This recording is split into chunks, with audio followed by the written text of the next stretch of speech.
Most people don't have a life problem. They have a design problem. They're trying to optimize a life they never sat down and architected, and then wondering why nothing they tweak ever quite fixes it.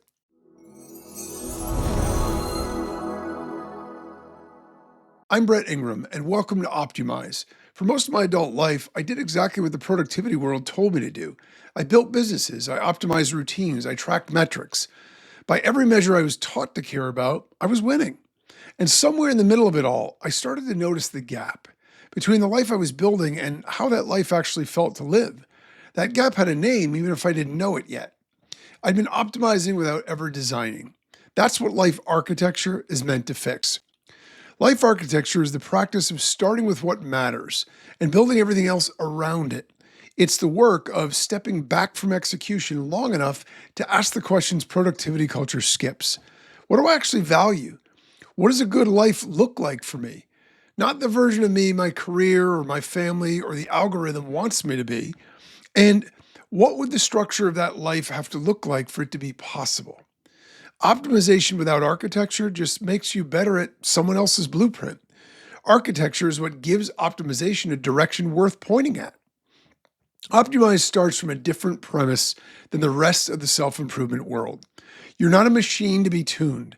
You're a whole person with competing needs, deep relationships, finite time, and an interior life that deserves as much care as your calendar. True optimization isn't maximum output, it's maximum alignment. It's about understanding what a good life actually looks like for you and then building toward that on purpose. The promise is simple: I'll help you live better. That's the whole project.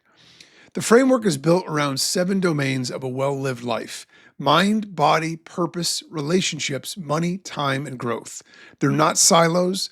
They're constantly in conversation with each other. How you sleep affects how you make decisions. How you think about money is tied to how you think about freedom. How you spend your time is eventually what your life is made of. A good life isn't the sum of 7 optimized domains. It's the integration of them. If you've ever felt the gap I'm described, successful on the outside, somehow off on the inside, this is the work. Below this video, you'll find a quick walk through each of the 7 pillars and where to begin if you've never thought about your life this way before. Don't try to fix everything at once. Start with the pillar you've been quietly avoiding. That's almost always the one with the answer. It's time to optimize your life, not just your output.